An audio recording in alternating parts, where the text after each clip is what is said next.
YouTuber.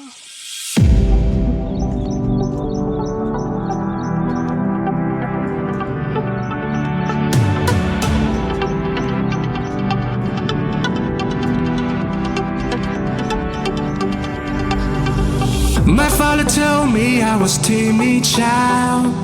At the school they said I had no style. I was dreaming to be those cool kids, but I come to fucked up my whole teenage life. Now that